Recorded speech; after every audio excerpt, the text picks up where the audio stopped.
What up, and welcome back to my channel. And today I got a treat for you. Okay, we gonna make the viral Five Guys grilled cheeseburgers. Okay, I never actually tried them from Five Guys, but I be seeing people making them, and I've been seeing them. They viral. If you search Five Guys grilled cheeseburgers, they're gonna pop up, and people been making them everywhere. So I was like, let me take a little swing at it. Okay, so I caramelized my onions, and then I seasoned my ground beef with a little bit of garlic salt with parsley, black pepper, SHAWHAN Farms Creole rub, and some soy sauce. A little different. I said this is my version. So this had a different type of flavor, but I was digging it, okay? Whenever I experiment, it goes well. We know that. If you're not new here, you should know that. I'm going to always do something different and out of the ordinary. And you're going to be like, what? But you know what? Trust the process, because that's what we do, okay? I trusted it. I just did it. I ain't even think about it. Sometimes I just do stuff. I don't even, no thought. But, I'm working on that, But when it comes to food, it works out. You can't do that when it comes to life. You got to stay focused, okay? So, like I said, caramelized my onions. And then I went ahead and cooked the meat, okay?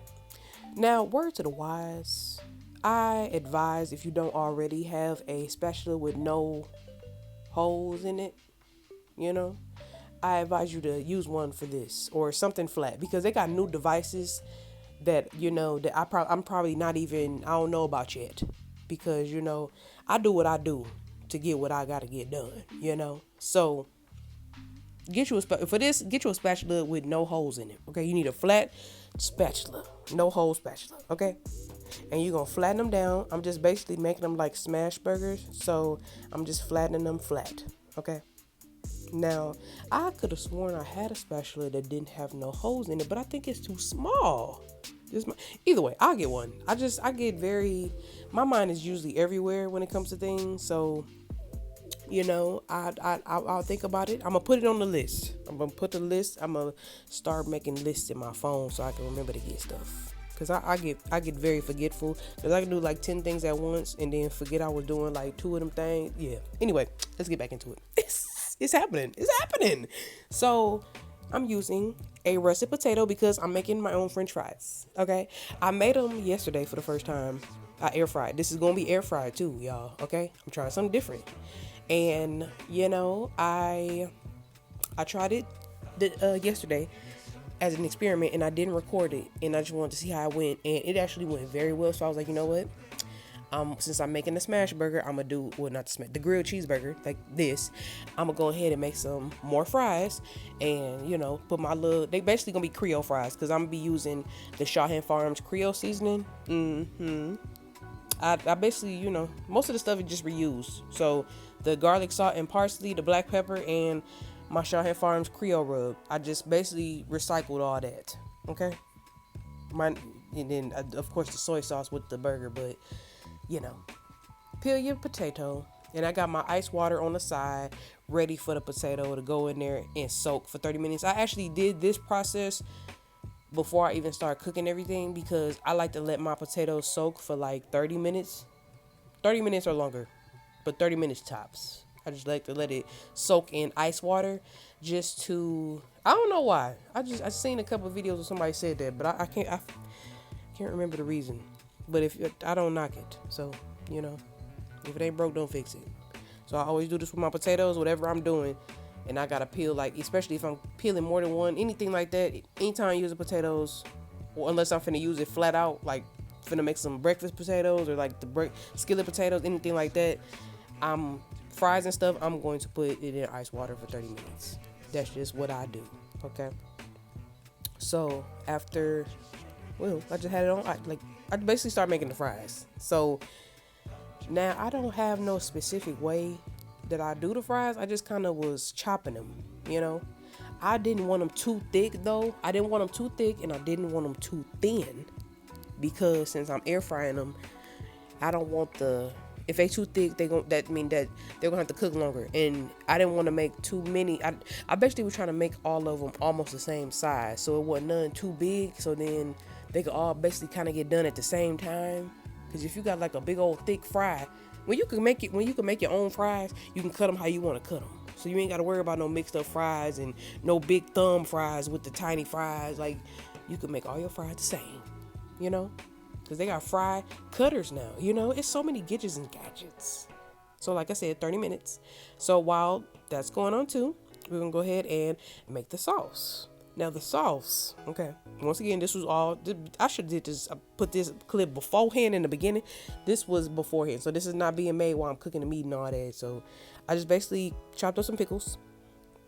So it's the sauce on the sandwich. Pickles, mayo, pickle juice, mustard, and ketchup. That is it. That is all. All the ingredients will be at the bottom anyway, but I usually keep my sauce very, very simple. I don't put no other really put no seasoning in there. I don't put seasoning in there.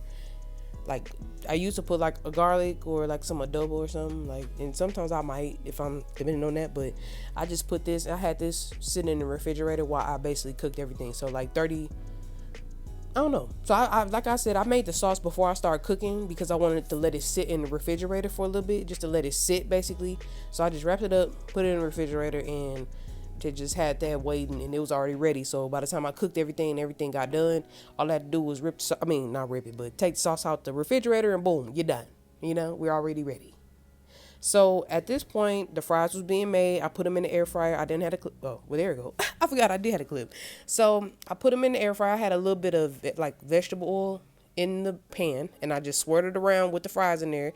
Added some black pepper, and I added some Creole rub, and I added some, the same, like I said, the same things I used already. Garlic salt with parsley, Creole rub, and black pepper. Swirled it around. You know, added like maybe a tablespoon of vegetable oil, for real, like a tablespoon for sure. Nothing too major. Or you could just drizzle some oil on it, you know, olive oil, like you would do fries. Well, I guess when you air fry the fries, you should put them drizzle them in some kind of oil. You use olive oil, whatever you want to do, but I'm using vegetable oil, and I cooked it on 385 for about 20 minutes, checking them. And that's about your preference too. So I say 385 for 20 minutes, but checking them halfway just to see where you at. You know what I'm saying? Test them out. To try one, you know, just to test the crispiness. I like mine's kind of crispy, like I'm kind of crispy, not too soft, not too crispy, you know. I'm a texture person. I like a nice crunch, you know. So I found these brioche sesame buns. Brioche sesame, but I didn't know they had such a thing. Brioche sesame, but I like it. I wanted to do a little extra razzle dazzle. I was like, you know what? I could get the regular brioche buns, but I'm not regular, so I'm gonna get the sesame. You know, spice up your life. Do something different. I like doing stuff different. So I'm gonna toast the buns because this is the process of the, you know, the cheeseburger, the grilled cheeseburger. You're making it like a grilled cheese. So I put the meat on top of the buns like this, you know, and you know that the sesame seeds adds extra flavor, you know, it's all about the flavors. You know that, you know. So I just went ahead and topped the meat on top. Then I added those sauteed onions, and I did sprinkle a little bit of garlic salt with parsley on the onions too while they was cooking. I did sprinkle a little bit of that. So I just topped them with everything, and the sauce included, you know, that sauce that we had sitting in the fridge. I put that in there. That's why I said make the sauce in the beginning. The sauce and the making and the putting up like the creating of the fries basically. When you cut the fries up and put them in the ice bath, yeah, do that all before you start cooking everything else. So then by the time you're done, everything can be done. The fries can be almost done right at this point. So then everything can be done at the same time. It's all about timing. You gotta time this well. Okay. So I just topped it with everything. Now the top bun basically was not ready yet. So I had to basically take it off the skillet.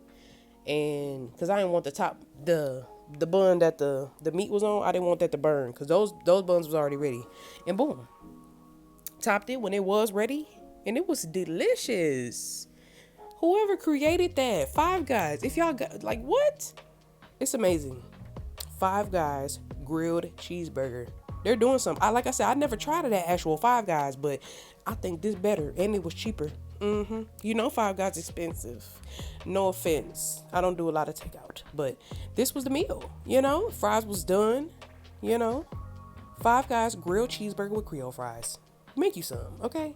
And make sure you like, comment, share, and subscribe.